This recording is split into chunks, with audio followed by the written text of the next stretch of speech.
Bonjour et bienvenue pour cette nouvelle séquence des paroles de la vie éternelle. Dans cette vidéo, nous allons continuer cette série sur le fonctionnement de la famille. Et je mettrai le temps qu'il faut pour faire plusieurs autres vidéos pour parler de ces sujets parce que c'est un sujet, la famille, c'est le fonctionnement de la famille est un sujet qui touche tout le monde.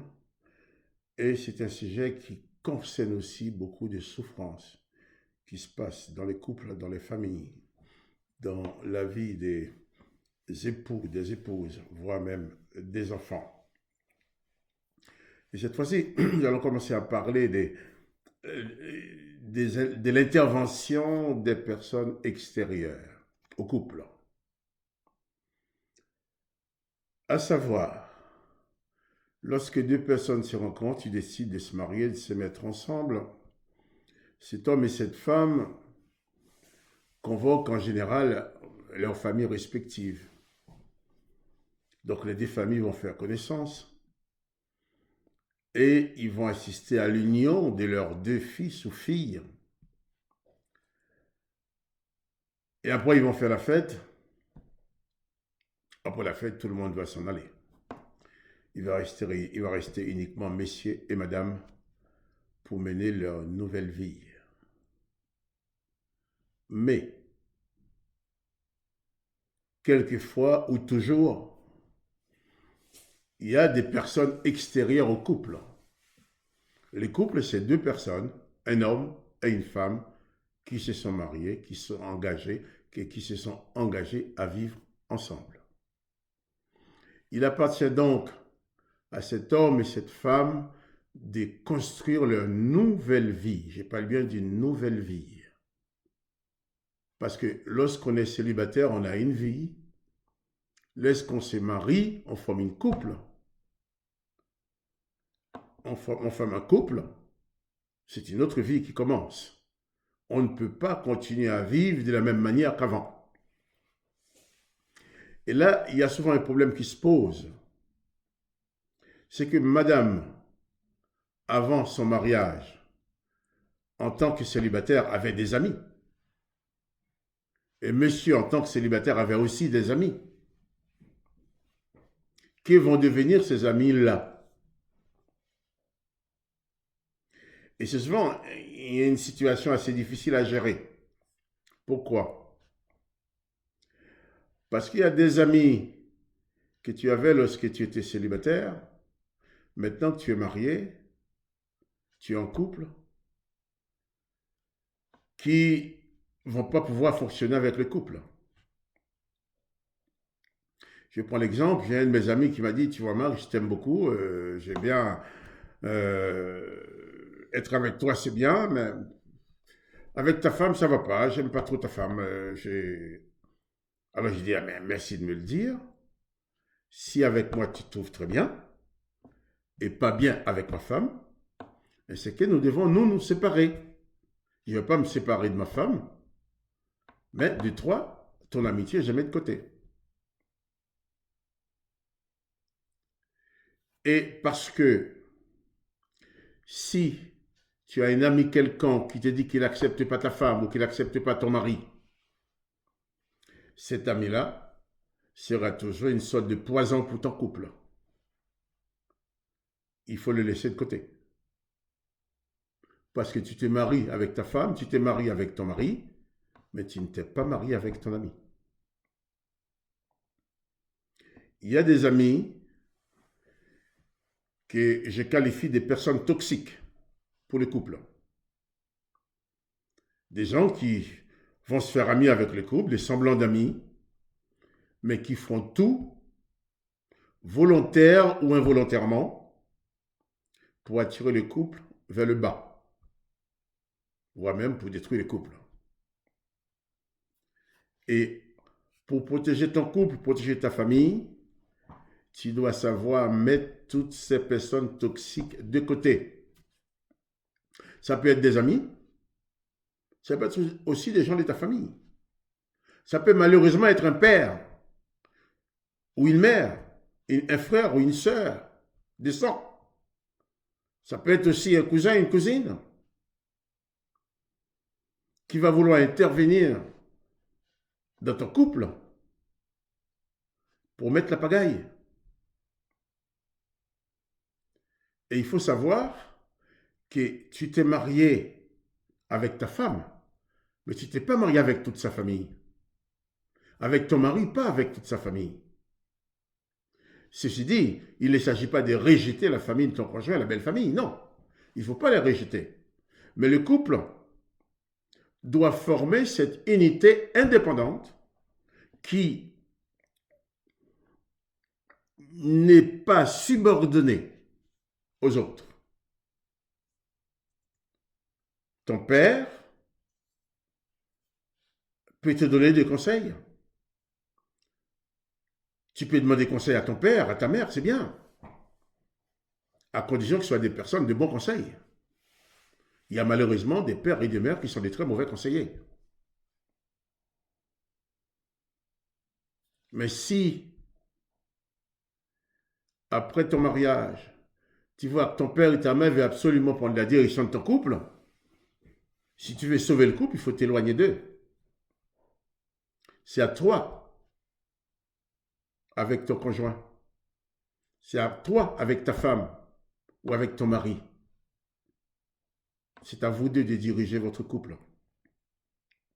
Il faut éviter tous ces intervenants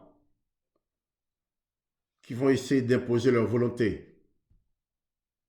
De plus, si tu es chrétien, tu crois en Jésus-Christ. La seule autorité qui doit être au-dessus de ton couple, c'est celle de Jésus-Christ, qui t'enseigne l'amour, qui t'enseigne le pardon, qui t'apporte sa parole, qui t'apporte cet enseignement qui te permet d'être un bon mari, d'être une bonne épouse.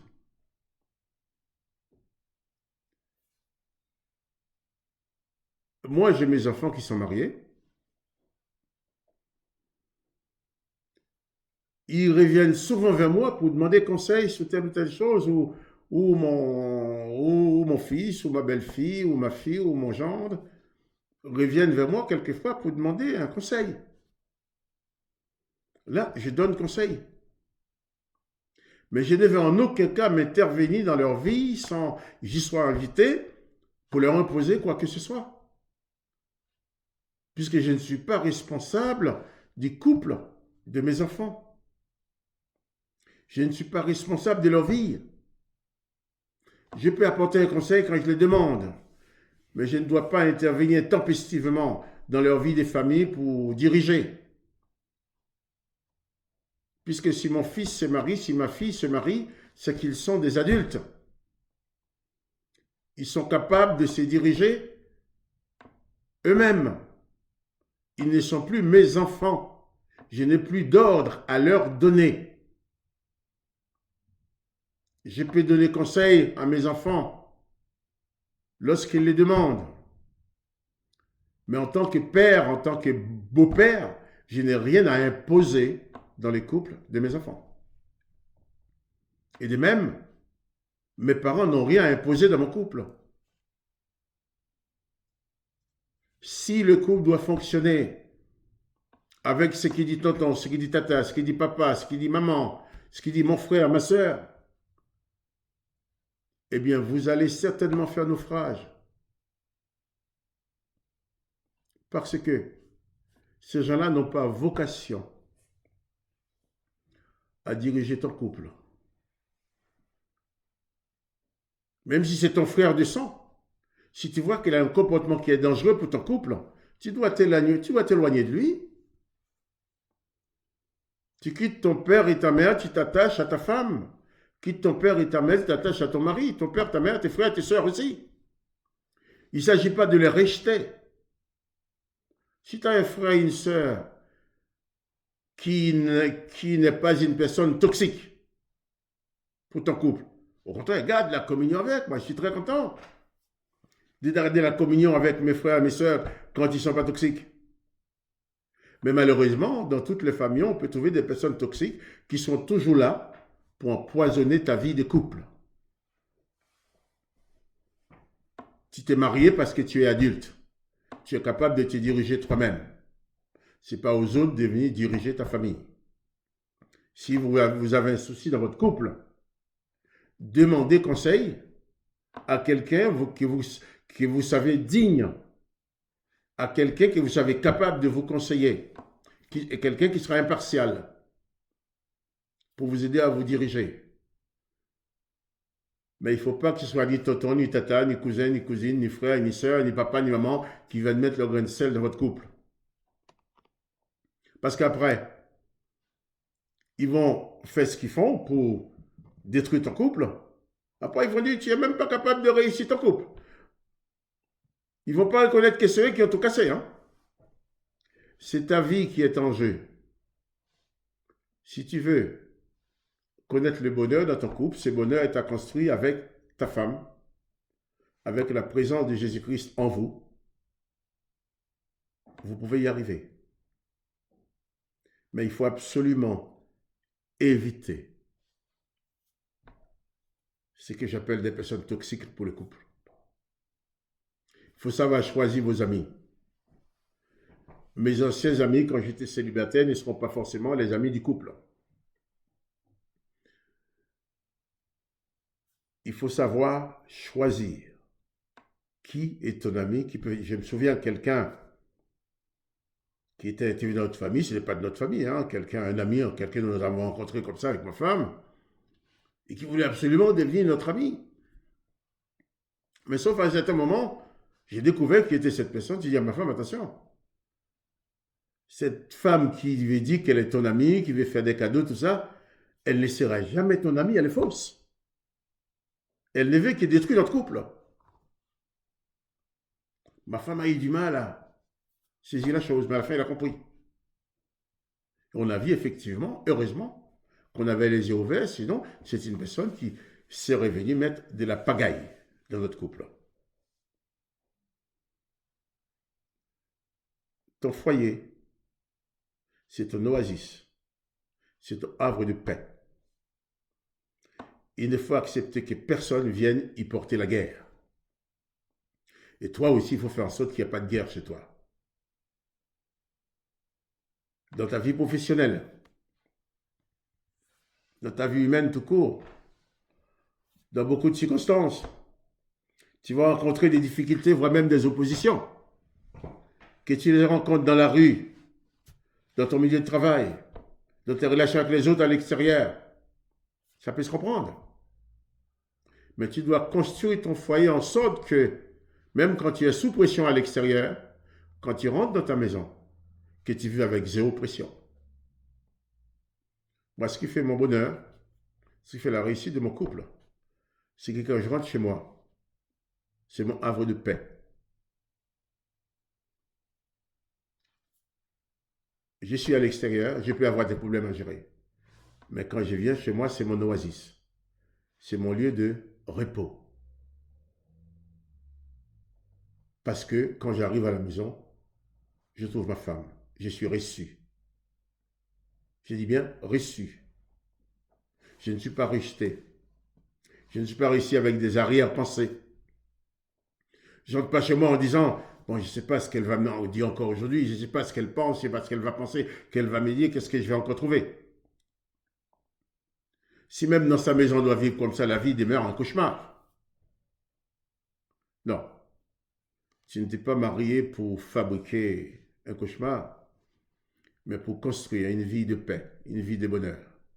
Mais pour ce faire, ça ne se construit pas tout seul. Toi, tu as des efforts à faire. Ta femme a des efforts à faire. Ton mari a des efforts à faire. Et en plus de tes efforts personnels, tous les deux, vous avez à veiller à ce que l'ennemi ne vienne pas de l'extérieur pour empoisonner votre couple. Chaque jour,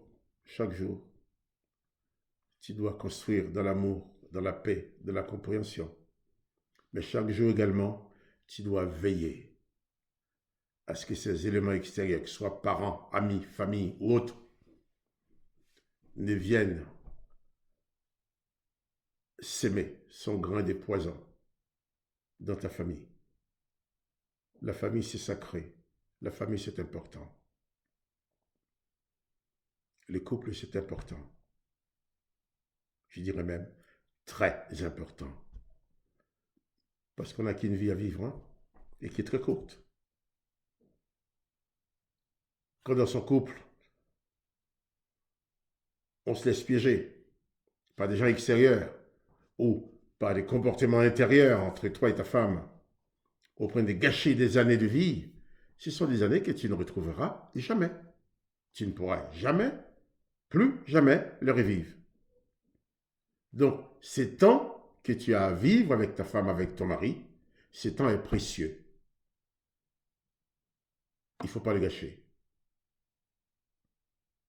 Il faut faire des efforts pour qu'il y ait une bonne communion, une bonne communication, et veiller à ce que les gens de l'extérieur, que ce soit parents et amis, ne viennent démolir ce que vous êtes en train de construire tous les deux.